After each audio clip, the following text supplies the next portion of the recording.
사진을 벽화로 그려달라고 했더니 멋들어진 그래피티 작품으로 변신합니다. 타로카드, 네온 사인은 물론 도자기 컵으로 만들어달라고 요구해도 자연스러운 이미지가 나옵니다. 몇 줄의 아이디어만 입력하면 상상했던 모습 그대로 이미지와 영상으로 만들어내는 구글의 새로운 인공지능 이미지 생성 모델입니다. 구글의 새로운 인공지능 모델 제미나이 3.0과 함께 출시되며 큰 호응을 낳았습니다. 제미나이 3.0에는 동영상과 이미지 구현, 즉 멀티모달 기능이 오픈 AI의 챗GPT를 뛰어넘었다는 호평이 쏟아졌습니다. 특히 그룹 채팅과 쇼핑 추천 등으로 이제 확장을 시작한 챗GPT와 달리 제미나이는 유튜브와 구글맵, 쇼핑과 연계가 가능해 AI 비서 역할에도 더 적합하다는 평가입니다. 이뿐 아니라 구글은 자체 클라우드를 사용해야만 제공하던 인공지능 반도체 TPU 시스템을 공개하고 판매에 나서며 격변을 예고했습니다. 인공지능뿐 아니라 다양한 기능을 빠르고 정확하게 연산하는 엔비디아의 GPU는 대부분의 대규모 언어 모델 인공지능에 사용돼 AI 생태계의 기반이 됐습니다. 반면 구글의 TPU는 오직 인공지능 연산에 특화돼 효율성을 높인 인공지능 반도체입니다. 최근 메타 등 빅테크가 공급이 부족한 엔비디아의 GPU 대신 구글 TPU 구매에 나설 것으로 알려지면서 지각 변동이 시작되는 분위기입니다. 이러한 경쟁은 우리 반도체 업계에 호재로 작용할 전망입니다. 고대역폭 메모리, HBM은 GPU, TPU 할 것 없이 모든 인공지능 반도체의 필수 부품이기 때문입니다. 그만큼 AI 가속기 시장이 커진다는 것이고 거기에 들어가는 메모리 반도체는 지금 거의 다 우리나라에서 만들고 있는 HBM이기 때문에 폭발하는 반도체 수요에 타이완 TSMC의 생산 역량이 따라가지 못하면서 삼성전자의 시스템 반도체, 파운드리 부문에 대한 의존도 확대될 것이란 관측도 나옵니다. YTN 박견입니다. 구글이 이 TPU 개발, 아까도 말씀하셨던 것처럼 벌써 10년이 넘은 그런 거잖아요. 굉장히 맞습니다. 칼을 갈고 있었던 것 같은데 교수님께서 구글 출신이십니까? 저 몰랐는데 지난 10년 동안 네. 어떤 일이 있었던 겁니까? 예, 그 구글의 강점은 아무래도 하드웨어하고 소프트웨어하고 서비스까지 풀 스택을 자체적으로 개발하고 운영할 수 있는 사실상 거의 유일한 업체라고 볼 수가 있고요. 네네네. 근데 구글은 지금 말씀하신 대로 저희 지난 10년간 이제 검색이나 광고나 유튜브나 포토나 지메일이나 자체 AI 서비스를 모두 TPU 기반으로 운용을 해왔고 예. 그러다 보니까 이 시스템의 안정성이나 최적화가 상당히 잘 되어 있습니다. 근데 또 한 가지 더 여기서 중요한 점은 사실 이제 하드웨어를 잘 만드는 거는 어떻게 보면 전체 문제의 AI 인프라 전체에서 한 절반 정도의 문제를 푼 것이고 예. 나머지 절반 또는 혹은 그거보다 더 이상 되는 부분은 소프트웨어 쪽에 관련된 부분인데 이 부분에서 사실 구글이 굉장히 높은 경쟁력을 갖고 있다고 볼 수 있습니다. 예. 일단 데이터가 어마어마하게 많을 테니까. 네, 맞습니다. 알겠습니다. 그런데 구글이 이렇게 TPU하고 제미나이 3.0 나오니까 굉장히 예민하게 반응하는 곳이 있어요. 엔비디아 아닌가 싶은데 주가도 예민하게 반응을 했고요. 네네. 이렇게 우리가 한 세대 앞선다 이렇게 주장을 하고 있는데 이건 역시 AI 칩 패권을 둘러싼 주도권 싸움 이런 거의 일환이라고 봐야 될까요? 네, 맞습니다. 사실 이 장면이 저는 그렇게 아주 드문 장면은 아닌데요. 예. 낯선 장면은 아닌데 사실 TPU 버전 1이 처음 나왔을 때도 젠슨 황 CEO가 비슷한 어떤 언론 반박 보도를 냈었어요. 예. 그래서 이게 사실은 어떻게 보면 두 업체 간에 또는 어제 엔비디아와 비엔비디아 진영 간에 어떻게 보면은 이런 경쟁이나 그런 것들은 상당히 어떻게 보면은 드물지 않은 사실 낯익은 어떤 장면이고요. 예. 근데 이제 이제 이번에 엔비디아에서 발표한 언론 보도 자료에서 사실 현재 우리가 실제로 접근을 할 수 있고 사용할 수 있는 칩의 측면에서 본다고 한다면 엔비디아의 주장이 맞습니다. 한 세대 앞선다 이렇게 말씀을 하셨는데 네네. 다만 이제 언급을 할 거는 구글 아까 말씀드린 대로 구글의 TPU는 원래 이게 외부에 이거를 어떻게 보면 칩을 팔거나 아니면은 이거를 제공하려고 만든 칩이 아니고 내부 자체 그렇죠. 수요를 위해서 만든 서비스를 구동하기 위해서 만든 칩이기 때문에 실제로 개발을 완료한 시점과 이 칩이 발표되는 시점 간에는 약간의 시간 차이는 있을 수 있다. 이런 정도로 말씀드릴 수 있을 것 같습니다. 알겠습니다. 여러 가지 측면에서 엔비디아가 약간 발끈하는 그런 모습들. 젠슨 황 CEO가 요즘 짜증도 냈다는 얘기도 들리던데. 인공지능 가속기 선두주자 엔비디아가 AI 거품론을 반박하는 행보를 하고 있다고 로이터 통신이 26일 보도했습니다. 로이터에 따르면 엔비디아는 지난주 영화 빅쇼트의 실제 인물로 유명한 공매도 투자자 마이클 버리와 유료 뉴스레터 플랫폼 서브스택에 글을 올린 다른 비판자들이 제기한 주장을 조목조목 반박하는 내용을 담은 메모를 애널리스트들에게 배포했습니다. 엔비디아는 이 메모에서 공개된 재무제표를 근거로 AI로 분석한 결과 엔비디아의 재고가 쌓이고 있고 고객들이 대금을 치르지 못하고 있다고 주장한 한 필자의 글을 반박했습니다. 엔비디아는 또 공개된 자료들을 근거로 세부 반박 자료를 제시하며 월드컴, 루슨트, 앨론 등의 회계 사기 사건과 비교돼선 안 된다고 강조했습니다. 다만 엔비디아는 최신 블랙웰 칩이 복잡성 때문에 이전 모델보다 총이익률이 낮고 보증 비용이 높다는 점은 인정했습니다. 이 메모는 페이스북 모회사 메타 플랫폼스가 2027년 데이터 센터에 구글의 TPU를 사용하는 방안을 논의 중이라는 보도가 나온 뒤 엔비디아 주가가 하락하자 그 다음 날 증권사 번스타인에 의해 전문이 공개됐습니다. 엔비디아는 이 보도에 대해 소셜미디어 X에 구글의 성공에 기쁘다는 반응을 내놨지만 자사칩이 경쟁사들보다 한 세대 앞서 있다고 주장했습니다. 앞서 젠슨항 엔비디아 최고 경영자는 지난 19일 자체 회계연도 3분기 실적 발표에서 AI 거품 논란을 일축한 바 있습니다.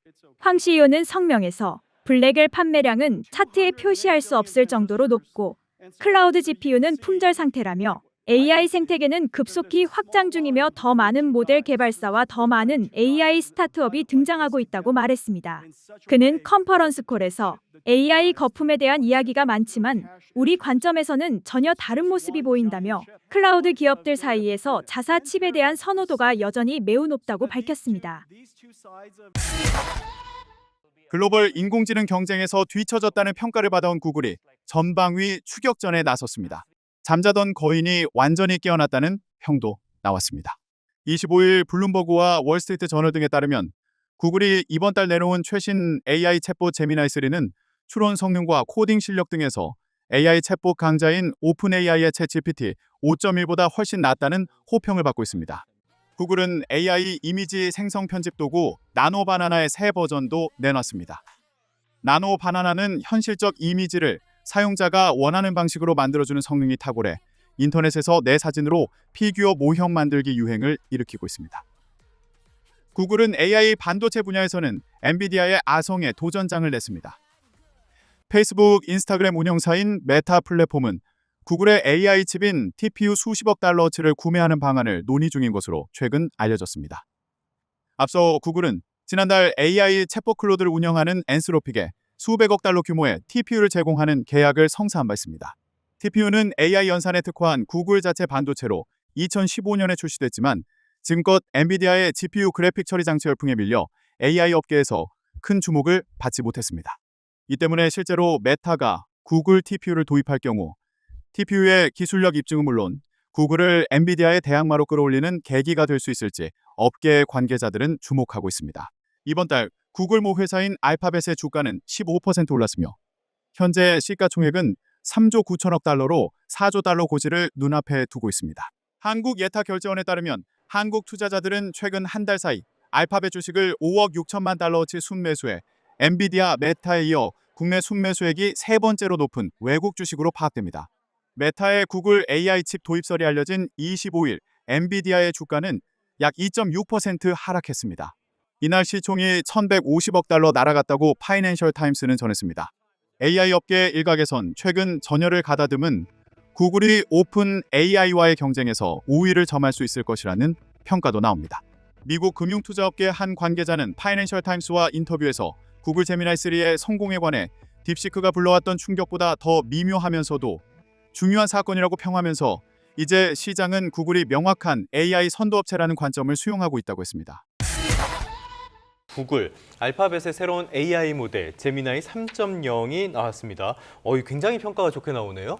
예, 그렇습니다. 지금 구글 3.0 같은 경우는 지금 AI 거품에 대해서 그것을 잠재울 수 있는 모델을 구글이 보여줬다라는 평가가 나오고 있습니다.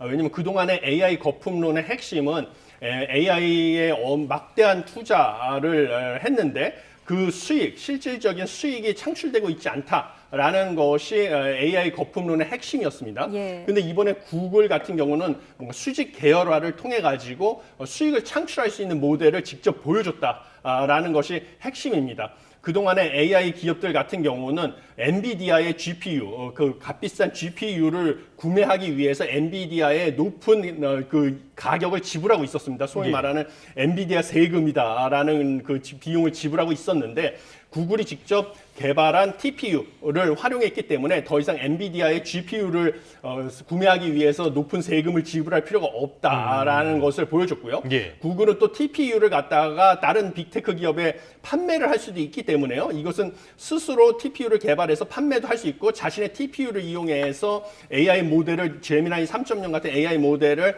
돌려서 수익을 창출할 수 있기 때문에 구글이 직접 AI 거품론을 해결할 수 있는 그런 모델을 제시했다는 점에 의미가 있습니다. 네, 이 메타 플랫폼스가 엔비디아 반도체 대신에 구글의 TPU, 방금 언급하신 TPU를 사용하는 것을 검토하고 있다 이런 보도가 나왔는데 이건 어떤 걸 좀 시사할까요? 예, 이것은 이제 엔비디아의 독점적 지위가 깨질 수 있다라는 것을 보여주고 있는 그런 단적인 예다라고 보여집니다. 그래서 메타가 2027년에 자사 데이터 센터 인프라 구축에 엔비디아 GPU 대신에 구글 TPU 도입을 검토하고 있다라는 소식이 알려지면서 사실 뭐 간밤에도 그 엔비디아의 주가는 하락을 했고 구글이랑 그다음에 TPU 설계를 하는데 협력을 했던 브로드컴 반도체 설계 기업, 칩 설계 기업의 주가는 급등을 했습니다.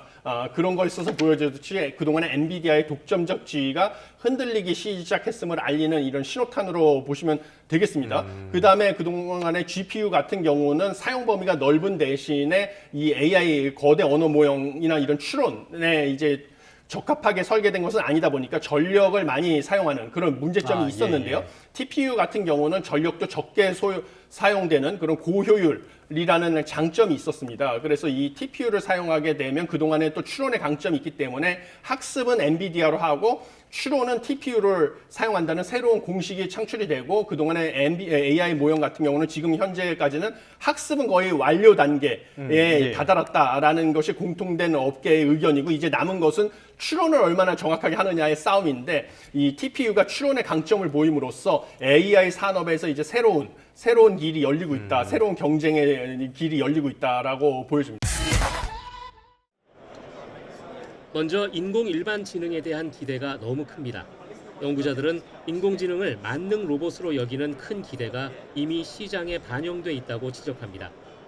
It's the idea that that is just around the corner. It's very similar to sort of the promise of there being autonomous cars, and it's just 2 to 3 years out from now, or it's just 1 year out, and yet it's been that way for over a decade. 빅테크 주가는 과도하게 편중돼 있습니다. 몇몇 기업 주가가 시장 전체를 움직이는 구조가 위험을 키웁니다. Given the potential of this technology, the excitement is very rational. It's also true when we go through these investment cycles, there are moments we overshoot, right, collectively as an industry. 이성적이지 않은 투자 형태도 많이 나타납니다. Now, like former OpenAI executive Mira Murati has set up her own startup, and she didn't even say what it would do, but already investors were queuing up to invest billions in her startup. AI 기업들의 순환 거래 구조도 시장 불안 요인입니다. 서로에게 투자하고 자금을 돌려 매출이 생긴 것처럼 보이게 하는 방식은 거품을 키울 수 있습니다. 여기다 AI 산업은 미중 기술 패권 경쟁과 직결돼 있습니다. 단순한 기업 가치 문제가 아니라 국가 전략과 연동돼 우려가 더 증폭됩니다.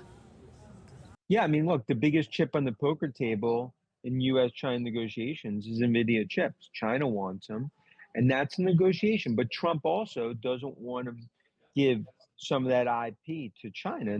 AI는 산업 전반을 뒤흔들 변혁적 기술로 완전히 자리 잡을지 아니면 또 다른 닷컴 거품의 재현에 그칠지 기로에 서 있습니다. 결국 투자가 실제 수익으로 연결되는 속도가 미래를 판가름할 것으로 보입니다. YTN 권영입니다. 뉴욕 증시의 3대 주가 지수가 업종별로 분위기가 갈리며 혼조세로 출발했습니다. 구글이 그래픽 처리 장치 GPU 의존을 줄인 제미나이 3.0을 출시한 뒤 호평을 받으며 알파벳이 기술 업종을 이끌고 있지만 전통 산업군과 우량주는 소외되는 흐름입니다. 뉴욕증권거래소에서 우량주 중심의 다우존스 30산업 평균 지수는 전장보다 0.01% 내린 46,239.02를 가리켰습니다. 대형주 중심의 스탠더드앤드푸어스 500 지수는 0.66% 상승한 6,646.67, 기술주 중심의 나스닥 종합지수는 1.41% 뛴 22,586.47을 기록했습니다. 투자의 구루로 꼽히는 워런 버핏 회장이 이끄는 버크셔 해서웨이가 구글 모회사인 알파벳 주식을 수십조 원어치 사들인 것으로 나타났습니다. 버크셔가 14일 공시한 보유 주식 현황 자료에 따르면 버크셔는 9월 말 기준으로 알파벳 주식을 43억 3천만 달러어치 보유했다고 신고했습니다. 버핏은 가치 투자를 투자 철학으로 내세우며 그동안 애플을 제외한 기술주 투자에 신중한 자세를 취해왔습니다. 월가에선 버핏과 2023년 별세한 찰리 먼거 버크셔 부회장이 과거 구글에 대한 투자 기회를 놓친 것을 후회한다는 발언을 한 사실에 주목하고 있습니다. 먼거 부회장은 2017년 연례 주주총회에서 기술주 분야에서 저지른 최악의 실수가 무엇이냐고 묻는다면 구글을 알아보지 못한 것이라고 생각한다라고 말한 바 있습니다. 당시 버핏 회장도 구글 투자 설명서를 작성한 사람들이 찾아온 적이 있다면서 얼마든지 질문해서 구글을 파악할 기회가 있었는데 놓쳤다라고 아쉬워했습니다. MBC 방송은 버크셔의 포트폴리오 매니저인 토드 콤스나 테드 웨실러가 알파벳 투자를 주도했을 가능성이 있다고 분석했습니다. 이들은 앞서 2019년 버크셔의 아마존 지분 매입을 주도한 바 있습니다. 한편 버크셔는 3분기 들어서도 애플 지분을 15% 줄인 것으로 신고했습니다.